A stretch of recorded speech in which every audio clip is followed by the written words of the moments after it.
আহ, যদি আমার চরিত্রের কথা বলি, এটা তো আপনারা নিশ্চয়ই এতক্ষণে শুনেছেন যে দীর্ঘ 6 মাসের একটা প্রিপারেশন ছিল। তো 6 মাস ধরে আসলে এই চরিত্রটা হয়ে ওঠার গল্প।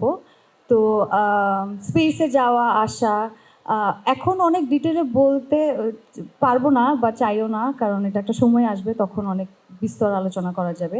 তবে এতটুকু বলি যে একটা চরিত্র কাছাকাছি পৌঁছাতে, এটা ব্যক্তি জীবনে আমার কাছে মনে হয় যে লিভ ইনের একটা বিষয় আছে, সেটা সব কাজে সম্ভব হয় না। এই কাজটা করতে গিয়ে আমি এটা পেরেছি।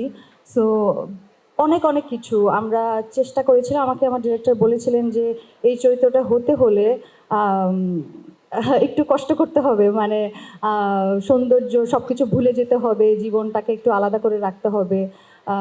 আমরা চেষ্টা করেছি, আমরা একদম মিনিমাল মেকআপ, মানে আমরা ওই অর্থে মেকআপ ব্যবহার করিনি। সো আমার কাছে মনে হয়েছে যে আমাদের যে স্পেসটা, সেটার মানুষের সাথে আমরা যদি মিশে যেতে পারি।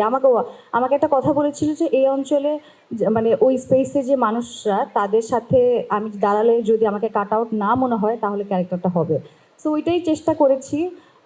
আসলে এটা সমস্ত কৃতিত্ব বা সব কিছু আসলে ডিরেক্টরের। আমি টিম এবং ডিরেক্টরের সব কথাই শোনার চেষ্টা করেছি। সো হয়তো ওই কারণে আপনাদের একটু আলাদা মনে হচ্ছে।